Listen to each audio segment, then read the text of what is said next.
All right, hey everyone, this is Fiona, and I'm here with my friend Mario.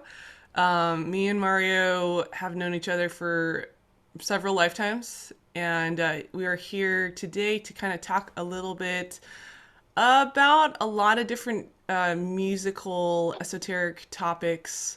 Mario, do you want to introduce yourself? Yeah, so Mario, I have a couple channels on YouTube. This one I'm probably gonna put on my music channel of Zayu, which is my music project, and I haven't yet done any discussions of theory and esoterics related to music on this channel. So I'm excited to be doing this with Fiona, who is going to bring a lot of understanding and understanding to this topic. And yeah, that's about it. Thanks. Yeah, and we were trying to do the Zoom call, but it's Mercury retrograde, and so internet stuff is kind of going a little crazy right now. So we're just trying to record you over the phone into this microphone, and then hopefully for part two, we'll have you on the Zoom call. So yeah, where should we start? Should we start by defining some terms?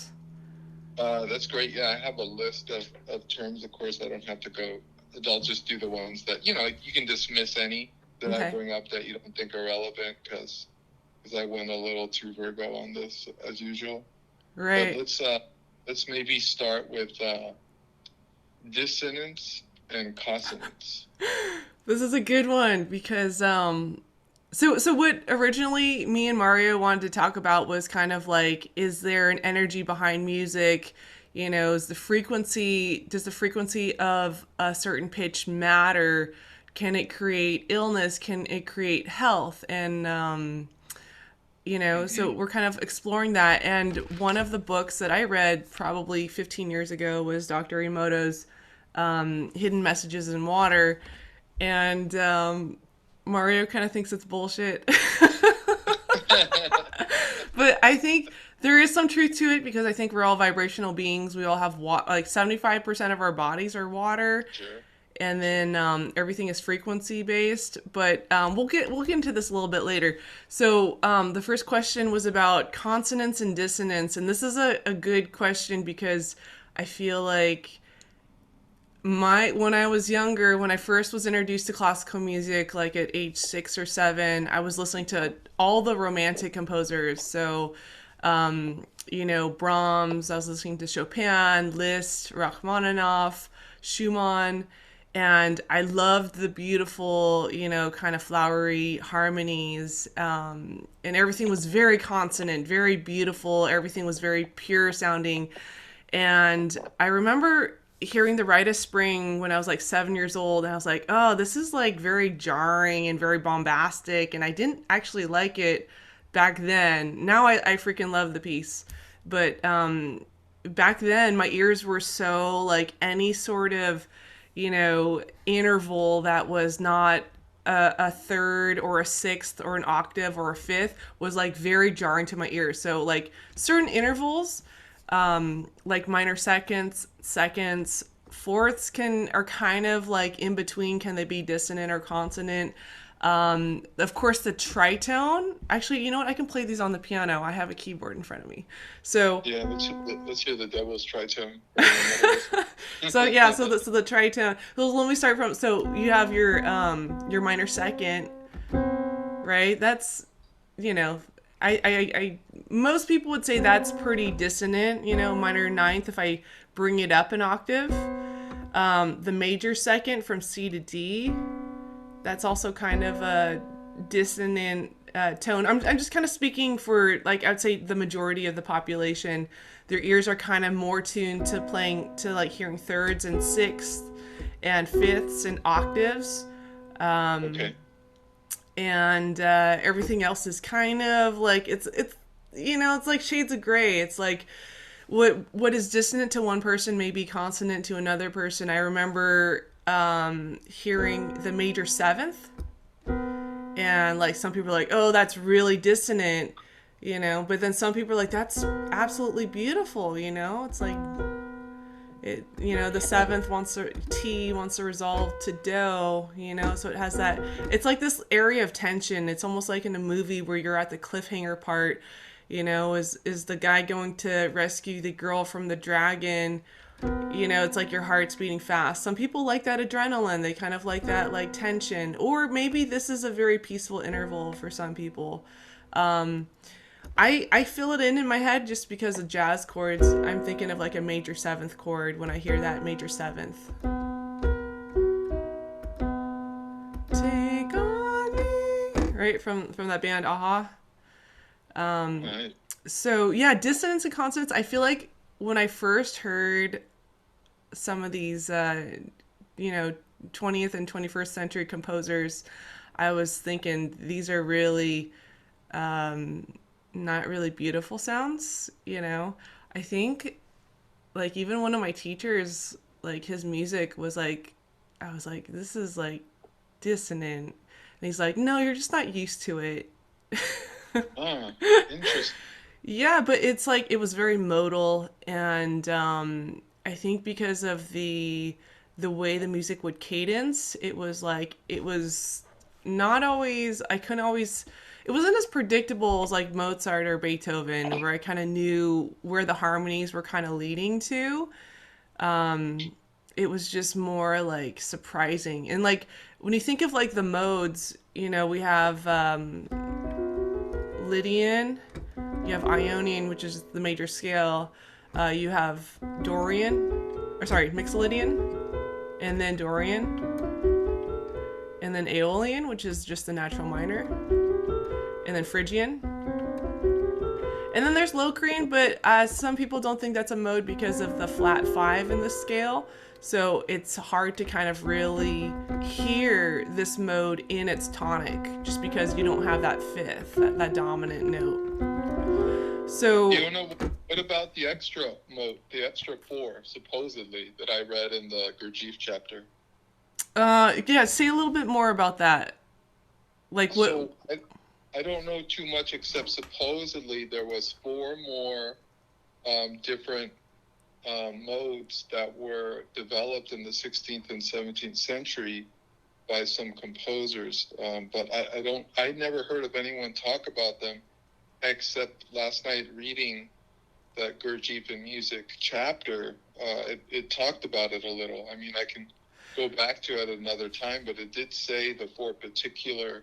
I didn't write it down here in my notes, Mm-hmm. but it mentioned four more because you mentioned six. No, you mentioned six, correct?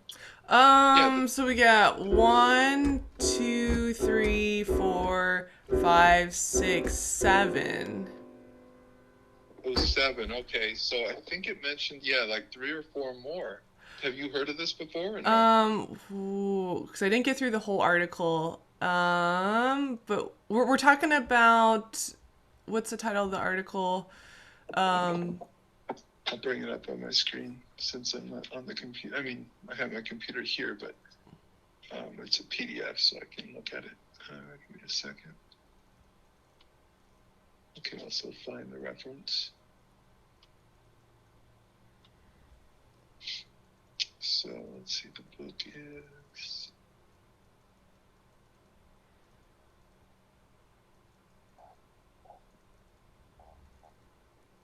yeah, I feel bad. I didn't get through the whole article, but I read through the whole like the seven tones and how that relates to like the universe and how there's like the inner octave and stuff like that. So I'll just cut this out of the video. Okay.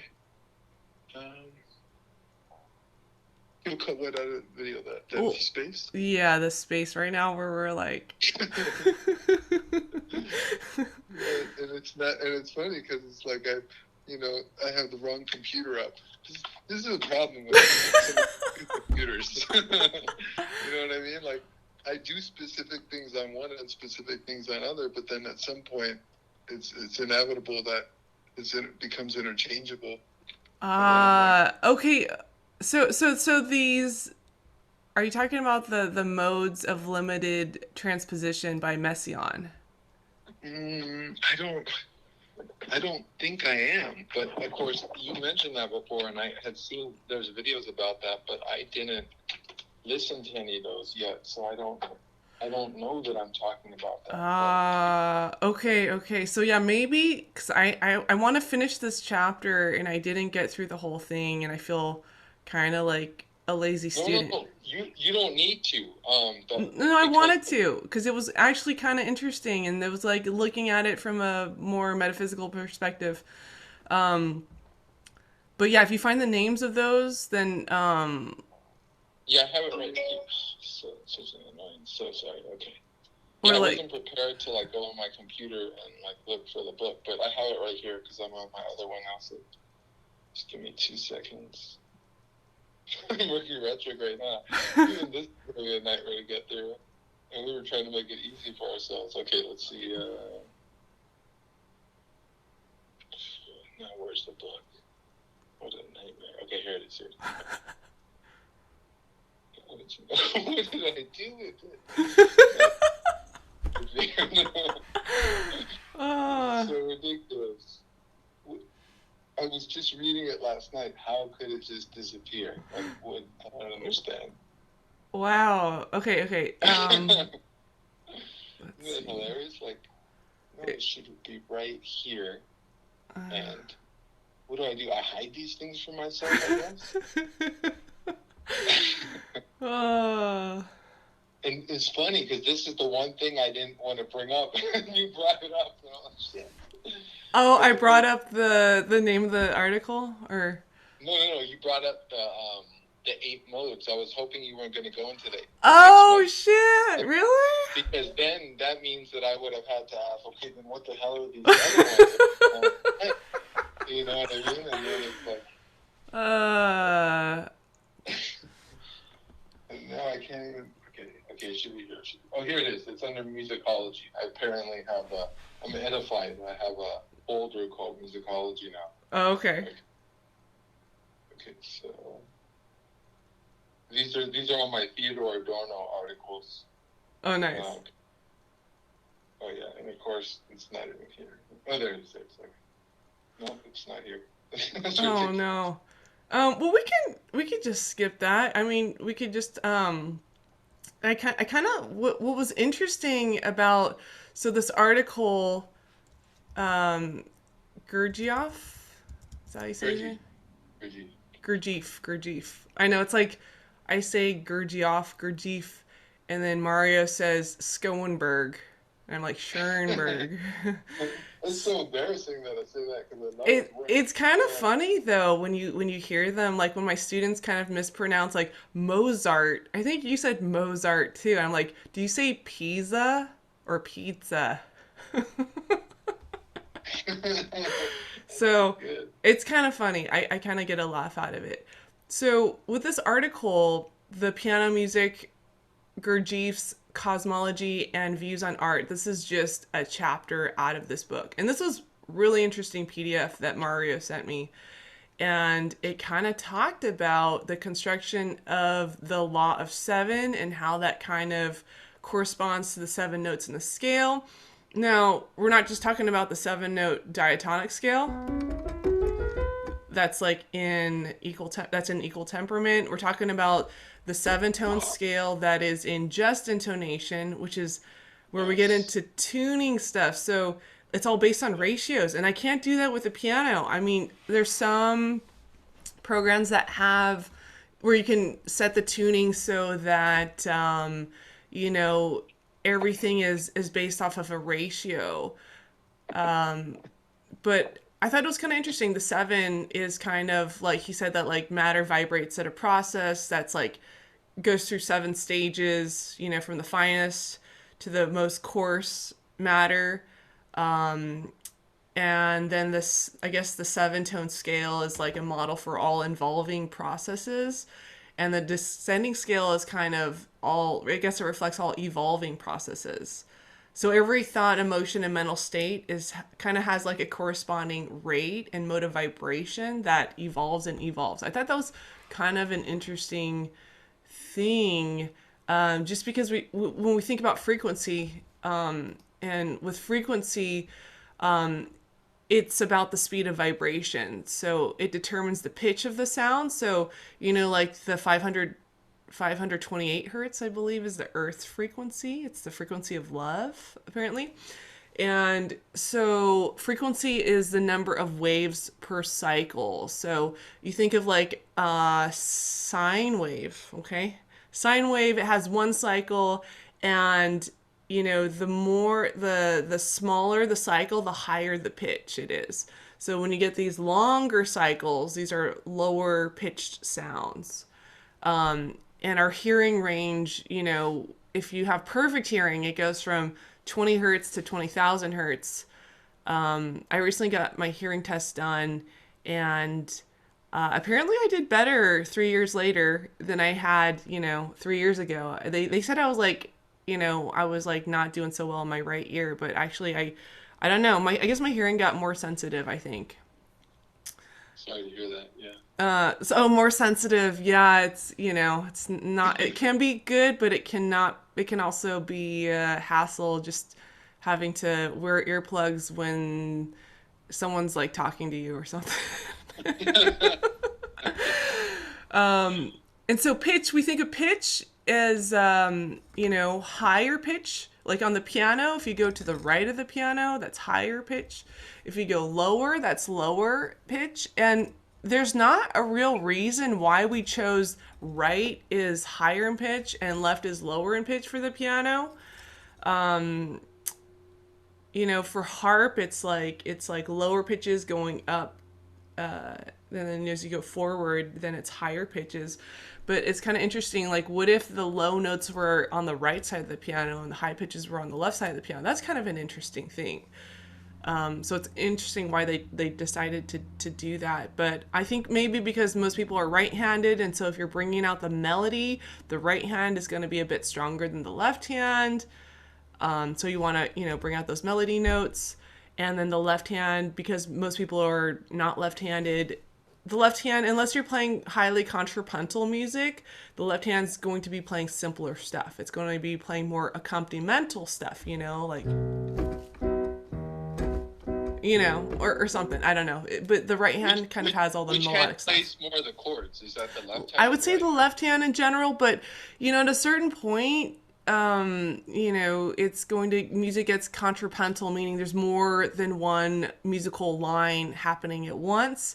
And so both hands are kind of equal, having to deal with equal complexity in the music. Like J.S. Bach, all the fugues. Those are all like, 4-part, sometimes 5-part, fugues. So it's like the left hand has to know how to play multiple melodies at once and make them sound cohesive and smooth. At a certain point in music, it gets so complex that both hands are kind of doing equal complex things while the right hand is also playing. Oh no, my Zoom just broke. Oh no. Oh my god, it just disappeared. I'm glad I'm recording because you said a lot of gold. I mean, you said things about the Gurdjieff that you developed it. It sounded like, because I didn't read the same chapter. I was like, what the fuck did she say? Bach. So you went into Bach, but I'm not sure why. Oh, because you were asking about the left hand. Oh yeah, that's right. The chords. If chords were just left to right, and then you said no, they're both equal. Yeah. So at a certain point in music, it gets so complex that both hands are kind of doing equal complex things. Kind of thing, just like a repeating pattern. You were saying about how the distinction between the two 7-note scales, one being the major scale is equal temperament tuning, correct? Yes. So when you think of like something that has notes that are equally distant from one another, we're in equal temperament. Oh, okay. And so everything can be divided by 12. What's cool about equal temperament is that you can, I can modulate. I can go from one key to another key really easily. Now, the stuff is not going to be perfectly in tune as if it's, in just intonation where it's based off of the ratios, but I'm still going to be able to, in equal temperament, I can move around all over the piano. Whereas if I'm in just intonation, there's only certain keys that are going to sound in tune, and then other notes are going to sound really bad. I see. So Can it has you its limitations. can you play in different keys with just intonation or no? Yeah, but it's very limited, and I haven't played on a piano that's in just intonation. So, because it takes only certain scales are going to sound in tune, and then the other ones are going to sound really out of tune. Like, it's going to be noticeable. Whereas in equal temperament, you can't really, unless you have a really good ear, you can't really tell the difference. You can't really tell that the major third right here is 14 cents too wide. Oh. I don't know if you can tell if that is, but it is 14 cents too wide.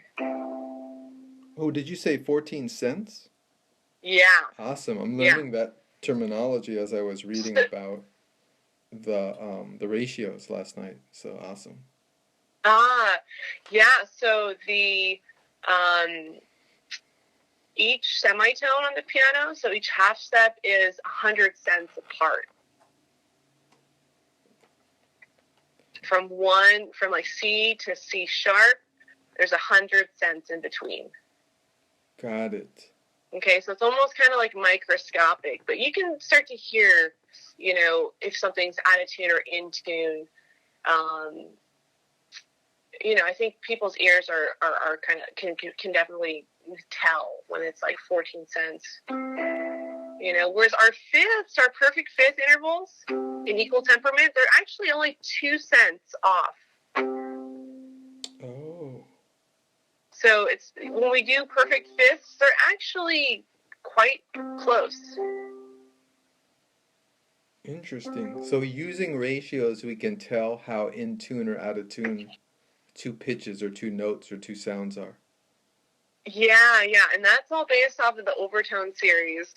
So, when we're talking about the overtone series, any pitch that you play is not going to just be that pitch. Like if I play the C right here, I'm playing a keyboard, so you're not going to get the harmonics through a keyboard, a digital instrument. It's actually only through acoustic instruments that can create this, because it's like where the sounds mix together. So on a real piano, if I played a C, you're actually going to hear the C up an octave above, the fifth up, and then the C again, the E, the G. So you're going to hear all these other notes that are kind of embedded in that one pitch. So it's almost like if you were to, if I were to eat a blueberry, it's not just the blueberry that I'm eating. It's comprised of proteins and carbohydrates and fat, and maybe not saturated fat, but you know what I mean? It has all these other makeup things that are inside of it that create the whole blueberry. I don't know if that's a good metaphor for this, but so your overtone series is based off of ratios. So if I'm just playing your first note to the next note up an octave, that is going to be a 2-to-1 ratio. If I play the G above that, it's a 3-to-2 or 3-to-1 ratio. And I wish I could, if I had video, I would show this. I would put the camera on my hands. What was the 2-to-1 example? So 2-to-1 is an octave. Okay, so 1-to-1 would just be your starting tone. And then the 2-to-1 is an octave above that. The 3-to-1 ratio is a fifth above your generating pitch. Your 4-to-1 is the second octave. 4. So if I were to try to measure the ratios, it would go 4-to-3, 3-to-2 would be a fifth, 2-to-1 would be an octave. Got it. Okay, so by using ratios, you're actually getting a more pure interval measurement. And this is what Gurdjieff was talking about in his article. He's definitely not talking about equal temperament, because equal temperament is not mathematically clean. To divide something into 12 equal parts is not a clean number. Okay. It's like some weird mathematical square root thing that I don't quite know how to do, but it's a decimal point. So if you're dividing something by 12, it's not going to be a nice even number. Like where the ratios, it's like this is pure tuning, and this is what he's talking about. I think with the law of 7 is kind of like you have these resonating harmonics, and then within, it's interesting because he's talking about the inner octave, which is like within each, I forget what the measurement was, but there's an inner octave, I think, within each note. So it's kind of like a fractal where it just keeps repeating the same pattern. But I was a little bit unsure about that, like how that happens. But I think he's talking about the overtone series within that single note, which is, when I play this note, it's all these other notes. So yeah, that was kind of an interesting thing. And then how he kind of, talked about the way that matter vibrates, and the 7 chakras, and then the 7 planets. So, and this, and if you don't mind, I'm just going to give the audience just a quick brief on who Gurdjieff is and where he kind of got this information. So the book is Gurdjieff, and I don't even know the name of the book right now. If you look Gurdjieff and music, it's by a musicologist, and they're addressing all these claims about Gurdjieff and his understanding of music and his work with de Hartmann, who was a pianist, and they would work together. And so this book is questioning whether Gurdjieff actually used the law of 3 and the law of 7 in his harmonium playing, because he used to play the harmonium, and in his work with de Hartmann, the pianist. And supposedly Gurdjieff says he got this information from several ancient sources. One he notes is Pythagoras, and the other is, I don't remember if he said he got it from Blavatsky, but in H.P. and Madame Blavatsky's book, what is it called? It's called, just a sec, because I want to show this, because I guess it's written up in a very unique way, as Feona was mentioning, in terms of, it's the Essential Papers, page 369, no, page 395 to 396, and it apparently shows the relationship of the 7 of what Gurdjieff was and Feona was talking about in terms of a scale, a syntonin diatonic scale turned to just intonation. And this, of course, corresponds, as Feona was saying, with the 7 Chaldean planets, the 7 chakras, the 7 metals of alchemy, the 7 heavens of Islam, the 7 rays, 7 globes, the 7... It goes on and on. And it shows, apparently there's a graph that Blavatsky has on this. But Feona, you did mention also, and this can make things really interesting in terms of the scales and how many notes per scale, is you and I both went to a similar psychic school, and I too remember, I even did a drawing that I may still have somewhere of all the chakras above the 7 chakras in the human energy field. And, I even had some tweaks where it was like there was a certain part where there was like a larger circle. I can't remember, but it was all detailed and delineated from what I saw in my practice. Yeah. So he's talking about the 7 chakras that are kind of the main chakras. but yeah, there's also this interesting thing that he said about the 7-tone scale, as you know how the scale is divided up into whole steps and half steps. So you have the do, re, mi, and then the fa, sol, la, ti. Those are all whole steps. But what he said was the two smaller intervals between mi and fa and ti and do, they kind of create like a shock that's needed for processes in the universe to proceed. I thought that was really interesting because half steps in particular in music kind of have a magnetic pull to them. Like the 7th tone of the scale, the T, tends to want to resolve to do, and then the fa wants to resolve to mi, which then wants to resolve to do. And he said that, you know, according to the Tales, I guess that's another book, it's kind of like the smaller intervals, it says, because people lack the awareness of the law of 7, so it's like, let's see, what did he say? So the larger intervals, the whole steps, the do, re, mi, fa, sol, la, ti, that part is smooth sounding, but the two continuities that occur between the smaller intervals, so the mi to fa and the ti to do, additional energy or efforts kind of required for the process to continue to ultimately come to completion.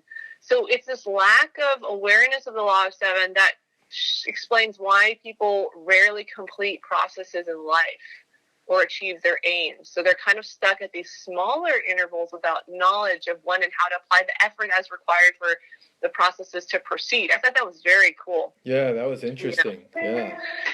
So, you know, in music, like the ti to do and the fa to mi resolving, like that, in most tonal music, that's what happens. I mean, the common practice, the study of music, all the music theory stuff came after music was written. Composers just used their ears. I mean, yeah, they had, you know, they knew how to do harmony, but a lot of the music, you know, how to compose, how to dissect this piece of music, that came afterwards. But the tendencies were that the composers would definitely use those half steps and resolve them. So they would kind of go all the way.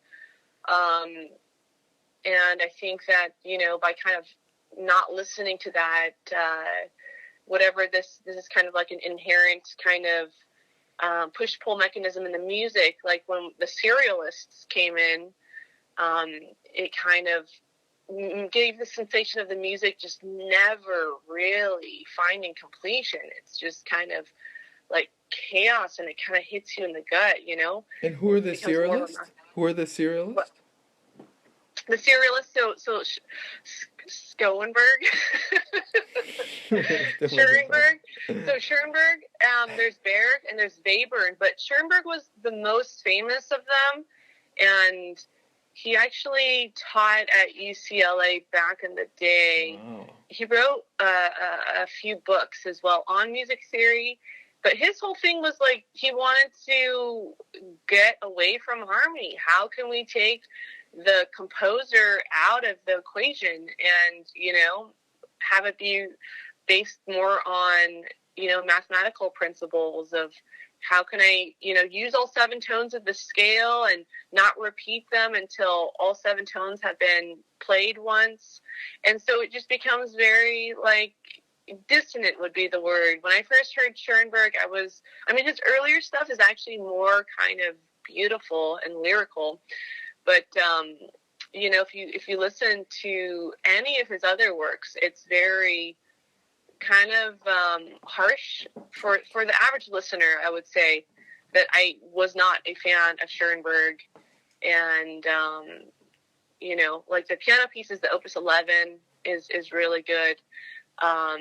You know, I would say that he's still using kind of like a Brahmsian way of playing the melodies, but the notes inside the melody are not consonant. They don't belong in a scale. Right, so a scale is what gave music its tonal center, right? When you play a major scale, you know, your starting pitch, like if I'm in the C major, I can play a melody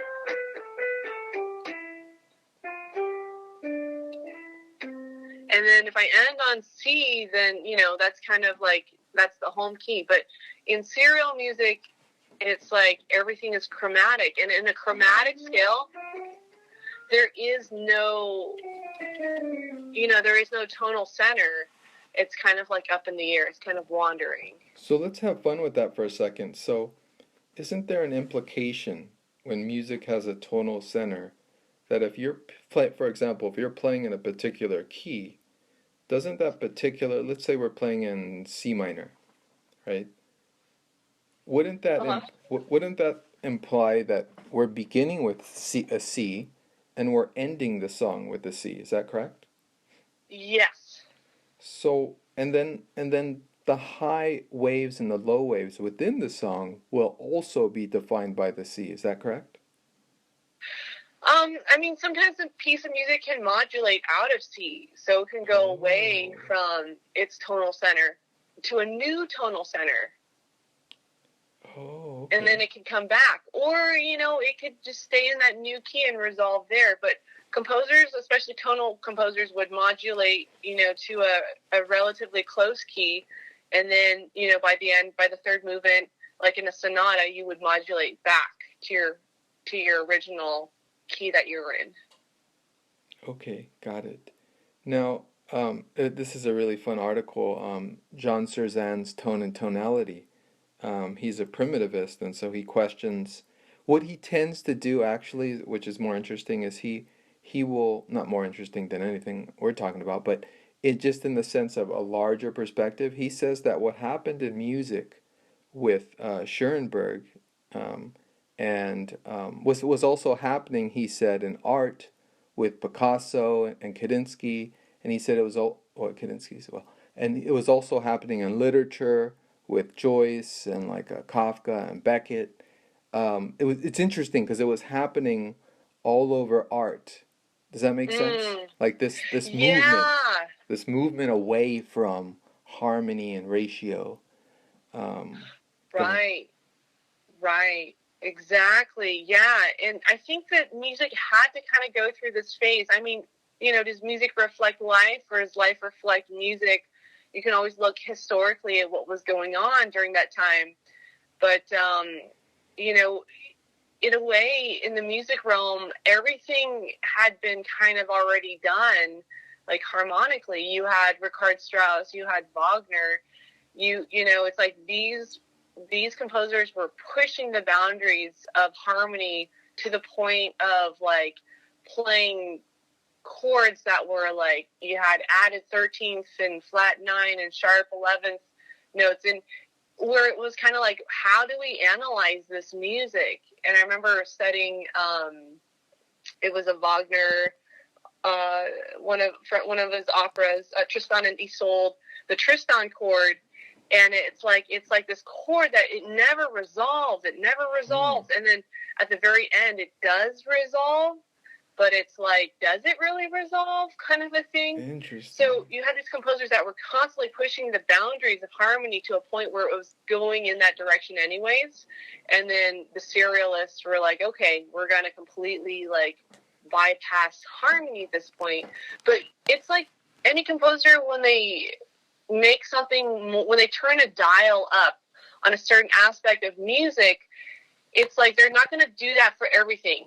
So if they were to kind of turn complexity up on rhythm, complexity up on melody and harmony, it would just be too crazy to listen to. It's like, what's in the foreground, what's in the background, what's in the midground. It'd be hard to listen to.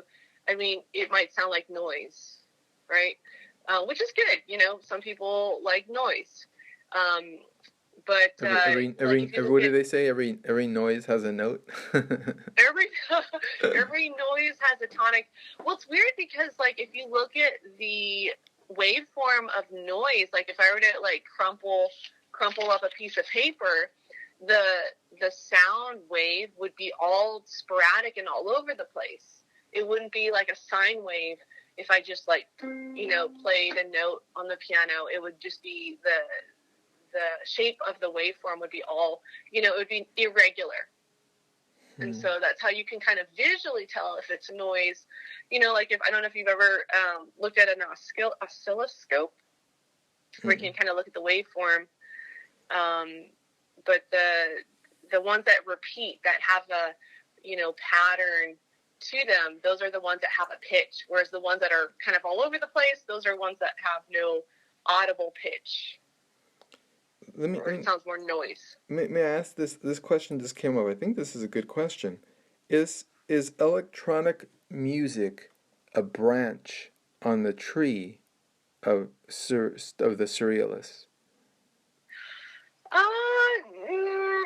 Well, because electronic music, it's usually they actually combined a lot of classical stuff, like Bach. Switched on Bach. That whole album was like turning Baroque and classical music into electronic music, or actually playing those pieces, but electronically. I would say that it kind of depends, because electronic music is so vast. Like, there's so much that people do with it. It can be tonal, it can be atonal, meaning it has no tonal center. It can be very noisy. So there's, like, depending, on like which, what kind of filters, what kind of other oscillators you're kind of mixing it with. There's like, that whole realm is like a whole other universe. Got it. Some people, I mean, let's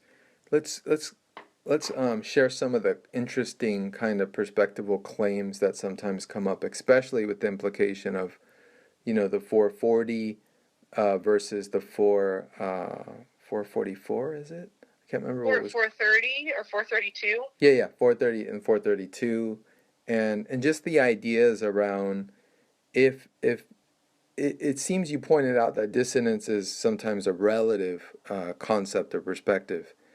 But at the same time, if music is more dissonant, then it could be possibly tested, and this might have been what Gurdjieff was implying and Pythagoras, that dissonance in music, or even listening to electronic music, or listening to 440, these are all sometimes suggested to be, no, I don't want to say anti-human, but bring down the frequencies of the human. Does that make any sense?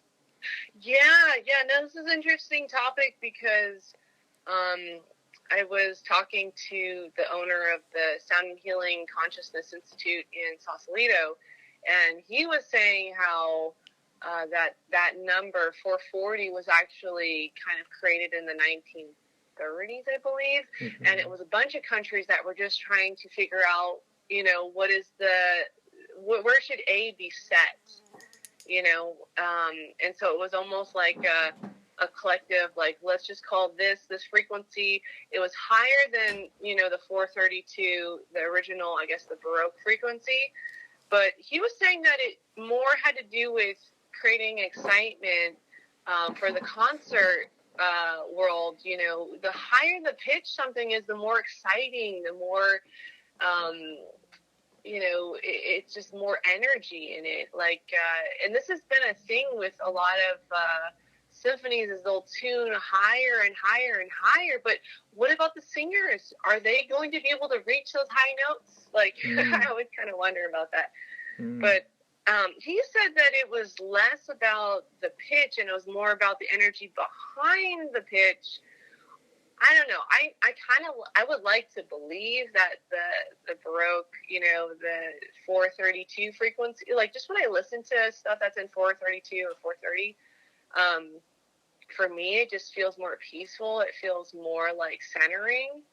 But that could all be in my head. I mean, I would like to believe that it has a difference. I love how you put that, though. I mean, very subtly, in the sense that the implication is that, yes, we as humans, we want to be grounded. We want to be at peace. We want to be in a stable center. We're not, as humans, we're not here to privilege emotionality necessarily over feelings of peace and centeredness and groundedness. But that seems to be what's implied in his statements, that somehow we need to be more excited or excitable by such music. That sounds like it's definitely a value judgment, or a particular, you know what I mean, like someone else's perspective on what's to value. Yeah, it's definitely like I know equal temperament in Western music, a lot of it's played really quickly. It's not really, you don't have a lot of Yes. these drones like you have in like North Indian classical music, where it's all about being in tune and all about the pitch and, you know, living on that pitch for hours and hours. Versus Western music, it's like we're going to play through this passage. It's going to be so quick, you're not even going to notice it. It becomes more about like, you know, more about the showy and the kind of like getting that adrenaline and that excitement. And, you know, does it have to do with people's attention spans getting shorter and shorter? Could be, you know, like Indian classical music, like ragas, they go on, you know, they're like 3, 4, 5 hours long. And I feel like it becomes like a meditative thing, whereas, you know, the performative quality of music here, it's like it becomes very much of a showy thing. And oh wow, they can play that passage like that, and it's almost like this adrenaline high that I feel like people are kind of getting.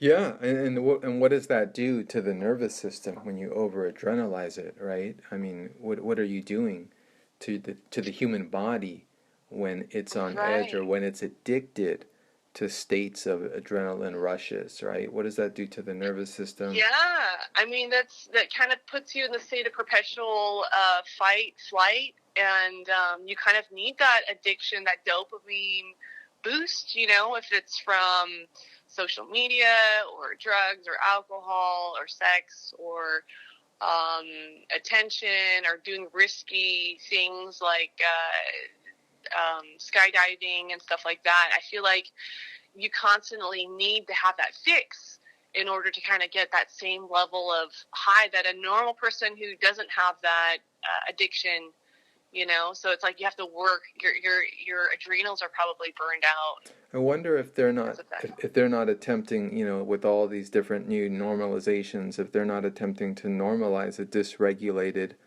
emotional body, you know, a dysregulated nervous system. Yeah, definitely. I mean, it was kind of interesting because I was watching a documentary on Nina Simone, and she was like, "Oh, I had to take pills before I had to perform. I had to take the yellow pills to help me sleep. I had to take the blue pills to help me interact with people." She had to like on all these different medications, and I mean, she was really abusive to her daughter, but it just became this like performing puppet, and people kind of, you know, expected her to really, you know, give like 300% at her concerts. And she said that she needed to have that those pills in order to kind of perform at the level consistently, because, you know, like a lot of these celebrities now, they're just like performing, and it's like there's no, they're not human anymore. It's just like there's this performing monkey, performing robot Yeah, for their handlers. You know, they're just kind of like getting their cash cows in a way. yeah, no, you And said it. Wow. yeah. So I probably went too far in that, but yeah, I think it definitely kind of supports that dysregulated nervous system, and then people kind of, you know, need to have that level of stimuli in order to kind of get them excited about something. Yeah, And it's right. all external. A lot of it's like, you know, it's like, oh, I need something on the outside to kind of, you know, stimulate my nervous system to kind of get me excited. Um, so, Do yeah, it I for think me. it's Yeah, do it for a me, little right? bit exhausting. I can come alive if there's an external trigger. It's almost like it's just layers, right? As we were talking, I don't know how much far we want to go into stuff, but you know, the programming in music, the article that we both read about programming in the early 60s, right, and 70s, in terms of the Beatles, right? What was it? The article was about Yeah, Elvis, the way people responded in crowds to Elvis concerts, Beatles concerts, and more modern right. day, it would be Michael Jackson concerts, I would imagine. Mm-hmm. And the Um, interesting aspect of that is definitely those ideas are there in terms of what was going on with their music. And I kind of wanted to ask you what you think in terms of if you can actually distinguish in terms of talent between, you know, the British invasion, for example, or the Laurel Canyon musicians. The British invasion, obviously, you know, the Beatles, the Who, Led Zeppelin, Black Sabbath, right? And then Laurel Canyon would be a lot of the more of the folky artists, you know, Joplin, Jim Morrison, you know, or Joplin I think was from a different area actually, but the Yeah. Doors, you know, and many other groups from Laurel Canyon areas. Like, do you think these bands, these musicians had a particular talent, or do you think something else was going on with their music? I do. Yeah, I do want to say something about this, but I do think we should save the majority of this talk for another one, just because I do have a lot to say about Sure, this. okay, sure. But I will say that the ones that did show a level of talent, and they're also being subject to like MK Ultra, mind control, you know, it's going to be like a double whammy if they were already talented. You know, frequencies affect people on a subconscious level. I do think that there is definite, like, people are definitely using athletes and people in the entertainment industry, singers, anyone with talent, you know, they're basically like cash cows for the handlers, the people that own them. And so, you know, if they're talented already, and I think a lot of these people that became mega famous do have a bit of talent, I will say. Like, even though, like, I'm just thinking, like, pop stars in America, like Britney Spears, she had a great voice. Like Lady Gaga, she has a great voice, but it's the energy behind what they're singing. It's the lyrics, and if you really look at the lyrics, like, I was looking at the lyrics of some of Jay-Z's songs and Kanye West, and it's kind of dark.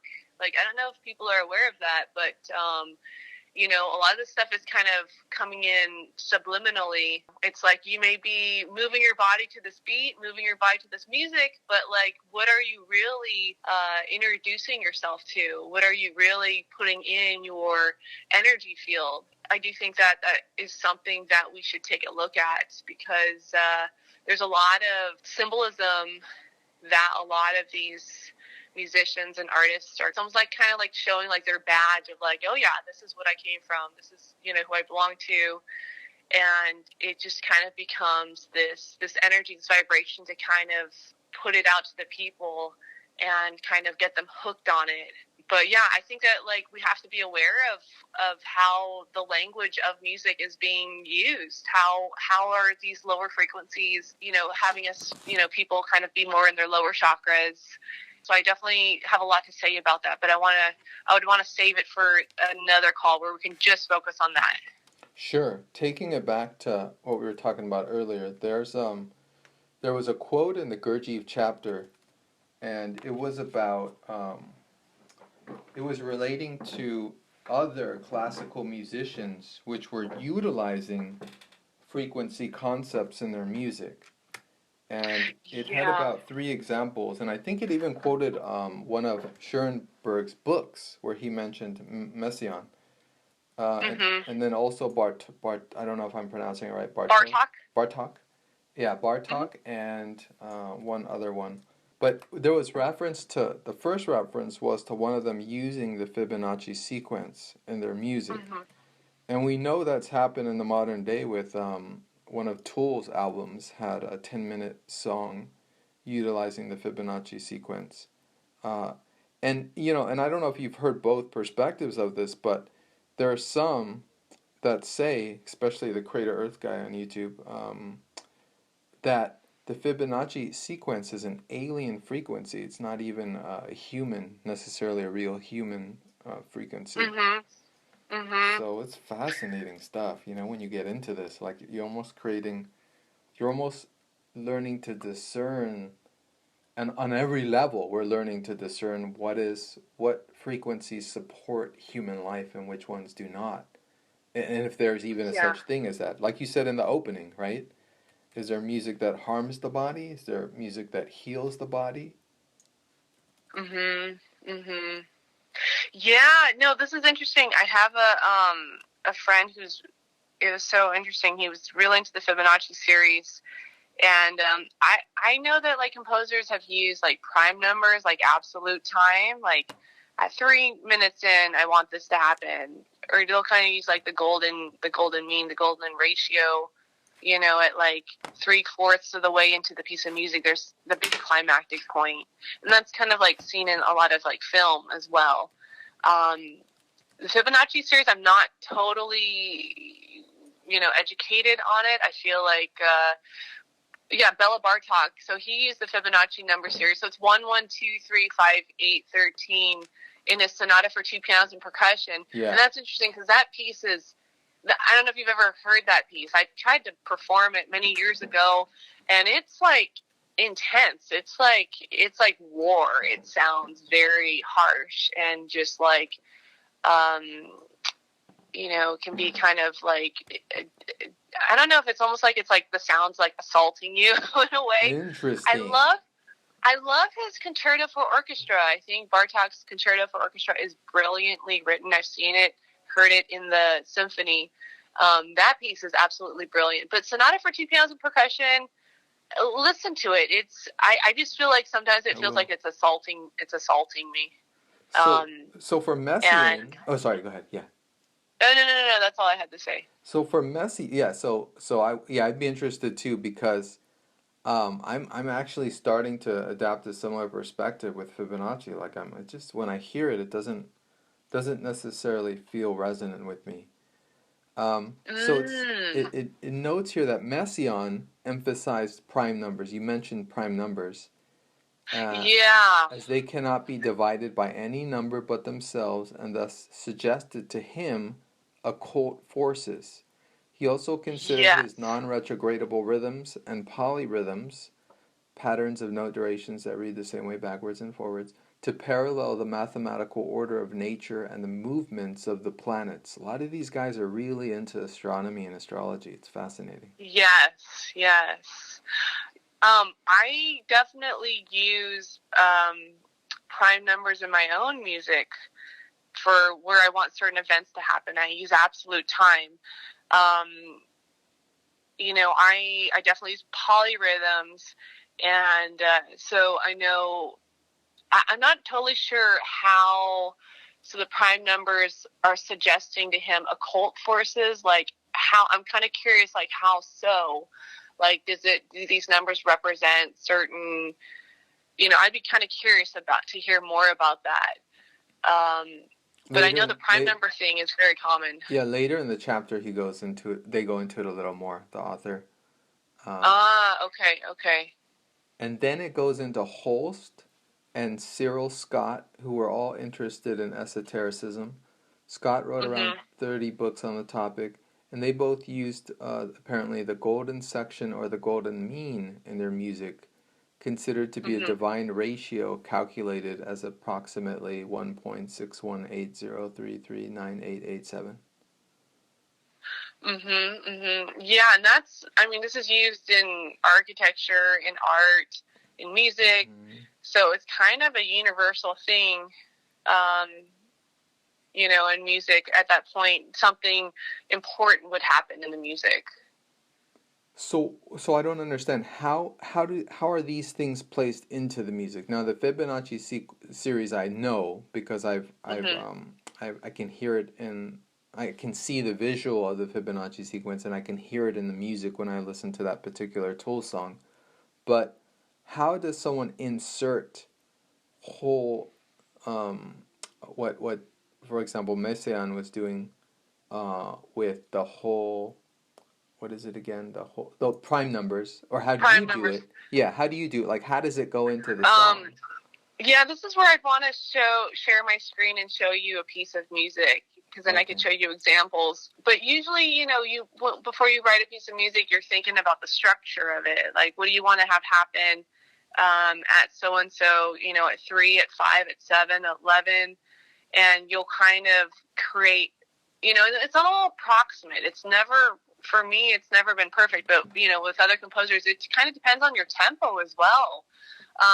Or it could be, that's how I kind of think most composers are kind of applying this But yeah, I'd like to share pieces of music where I kind of see it visually, where you'll see there's usually a big theme in the music, or if the music reaches a very climactic point, where it kind of shifts.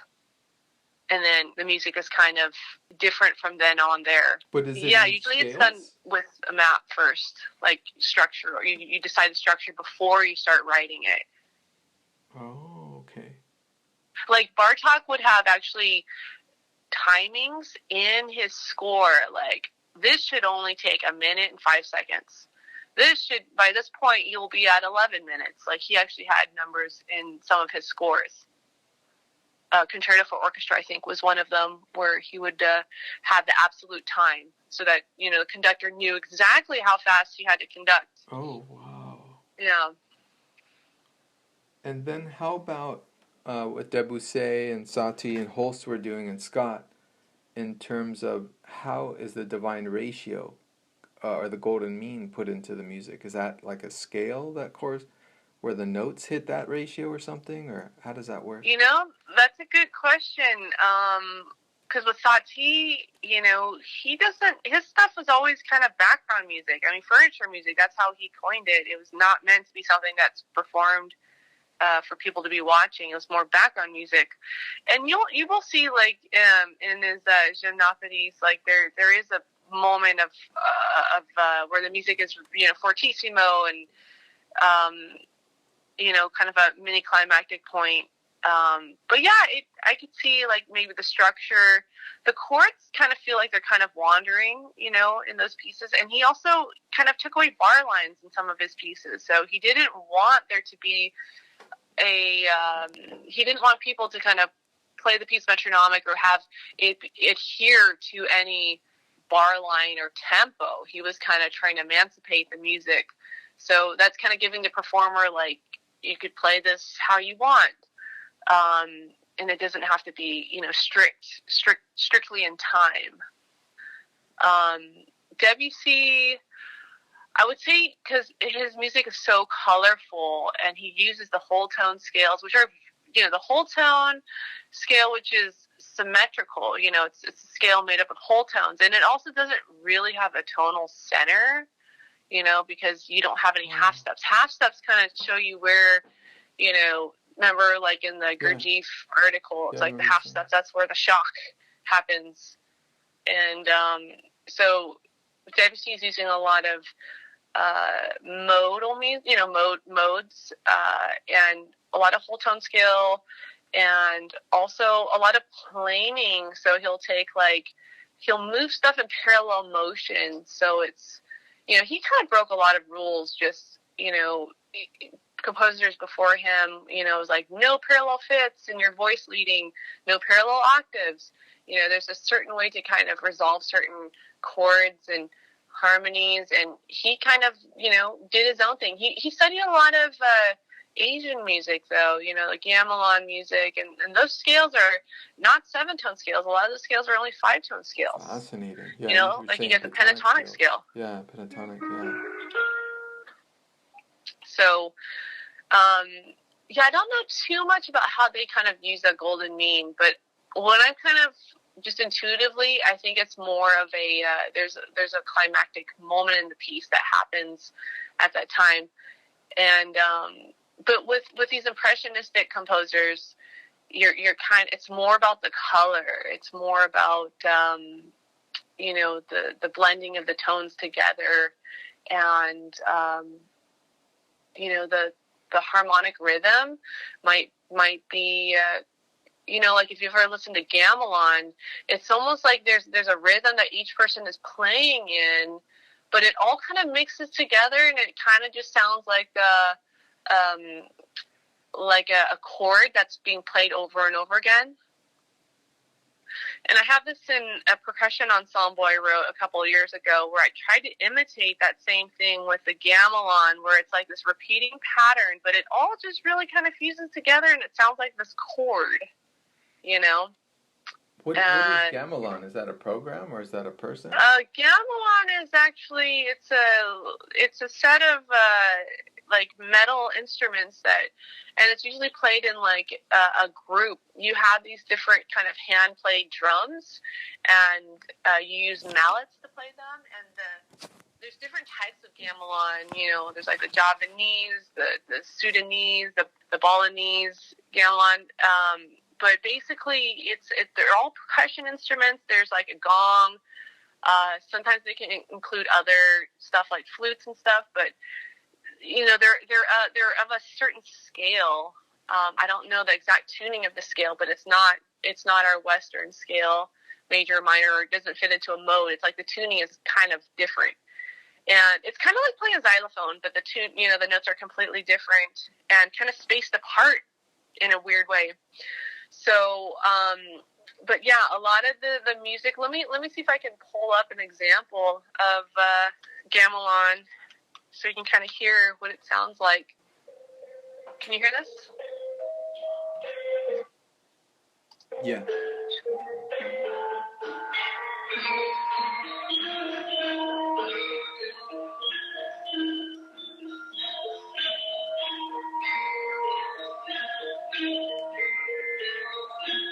So, you know, everyone's kind of playing usually a regular rhythm that's over and over again, that repeats over and over again. So it kind of creates this hypnotic sound, but it all kind of just vibrates out, and it kind of, the sound kind of resonates all together, and it almost sounds like this repeating chord that happens over, or this repeating cluster of notes that happens over and over again. ABC is definitely influenced by that, and you know, I tried to do something similar with the percussion ensemble that I wrote for, so I was trying to use some of their techniques.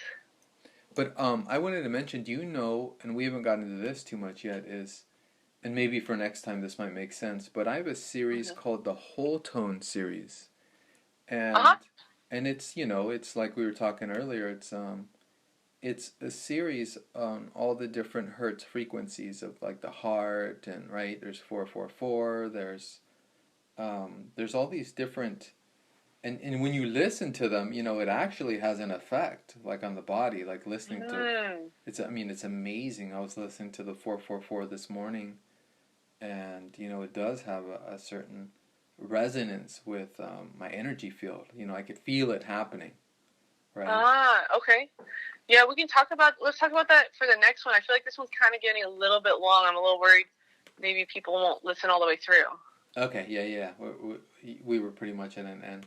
So, yeah, but that yeah, series is called Whole if Tones. you can find, do you want to find those modes? Because I'm kind of curious, like, maybe I know them, maybe I don't know them. One thing I didn't mention, you can also mix modes. So I could have, like, the top 4 notes of, so I have Ionian. What if I wanted to do minor on top and major on bottom? I would have. So you can actually take different tetrachords and puzzle them, piece them together. You know, I might take the first 4 notes of Lydian, and I might do Mixolydian. So this would be called Mixolydian over Lydian. You could do minor over, actually no, that would just be Phrygian. Let's do major over Phrygian. So you can actually get a whole bunch of modes. I think it's like 32 or something like that, by mixing them together, the seven modes together. Okay. I'm actually just using the 6 modes, to be honest. Okay, so I found it. Are you ready? Mm-hmm. Yeah. So apparently it's on page X, so that's going to be early on. And again, for everybody listening, this is if you guys are still listening. Gurdjieff and Music, the Gurdjieff Hartman Piano Music and Its Esoteric Significance. That's the name of the book. And it says the 12 modes are known as, and then before I read it, I need to find where it is on the page. Oh, here, yeah, the 12 modes are known as Hypodorian, Dorian, Hypophrygian. Yeah, okay. Yeah, so these are kind of the early modes before they became standardized. I actually don't really see Hypodorian, Hypophrygian, Hypolydian. Yeah, these are I don't see those modes being used anymore. Those are kind of like the pre modes before they kind of became set. What does that mean? Does that mean like that these hypo modes weren't really that special, especially since they all have the same names of the existing modes. They just have the hypo prefix added. Does that mean something? Yeah. Gosh, let me look. I think it's because it's like Dorian, but it starts on like the fifth note of the Dorian scale. So they'll use like, so here's Dorian. Let's call this, actually let's do C Dorian. So I'm starting on C and I have a flatted seventh and a flatted third. And then if I were to do the same scale but start on the fifth, right, it would be, you know what? It is an interesting scale because it's like, so it's like it's like C Dorian, but starting realized from its fifth. So yeah, I don't know if those modes are really being used anymore, but I know that like early music, they were kind of before they kind of became standardized. Okay, interesting. Yeah, I just saw it and I was like, let me mention it to her because it was under the Yeah. definition of mode, and I was like, I don't know. I thought there were 7 modes too, because you know the videos I watch, you know, they go over the 7 modes, or you know, and so then, Right. so then I'm familiar with them, and I know like Phrygian is really good for flamenco and metal, you know, and Ionian is more kind of hopeful, and no, is it sorrowful? I kind of think of the modes so like as they kind of go from sunny to moony, more extroverted to more introverted. So like Lydian is very extroverted, it's very sunny. And then it goes to Ionian and then Mixolydian and then Dorian. And then now we're going more into moony area with the Aeolian and then a Phrygian and then the Locrian. Right? They become more like introverted and more, I guess, like kind of darker, more melancholic. Nice, okay. So, yeah, they're definitely, I think the modes are like gods and goddesses. They're very beautiful scales, and I don't think we're utilizing them enough. I know Bartók and Messiaen and Stravinsky and Debussy and Ravel are definitely using them, but I'm not seeing a lot of contemporary composers really utilizing a lot of the modes. Maybe because, you know, they kind of sound kind of weird. They sound a little bit spiritual or something. Interesting. So I love the modes, though. I wrote, I'm working on a book of piano etudes and definitely incorporating the magic mode, which is actually goes from Lydian to Phrygian and back. And so it has this very sunny to moony quality about it, and then it kind of breaks out of that limitation. But I definitely very much like to use the modes in my music. What are etudes? An etude is like a study, so it's like a piano piece, or it could be for any instrument where you're kind of focusing on a certain technique. So like Chopin did a bunch of etudes, Ligeti did a bunch of piano etudes, Debussy did etudes, and so you're kind of, it's mainly to kind of help the pianist work on a certain skill or technique, like maybe arpeggiation, or maybe fast finger work, or long and smooth melodic playing.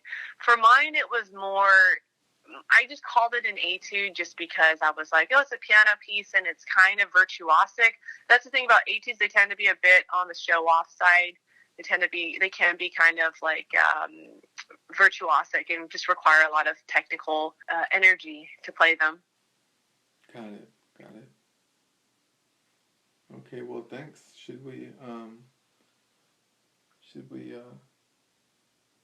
Yeah, let's save the rest maybe for next time, because I feel like I have a lot to say about the other topics. Next time I think we'll as Fiona was saying, we'll broach more and talk more about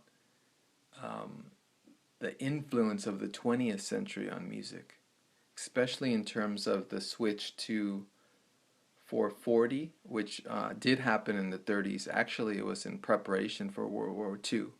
So it was kind of like there's something involved with that, if that makes sense to you, you know? A way to slip it in so that it was being, so that composers and other artists were being told to use it, you know, we're switching the standard. Right. And in tandem, we'll speak also of, we'll get into the 50s and 60s with Elvis, which and many of the rock bands, which is a kind of homogenization of early Black African music, to some degree, right?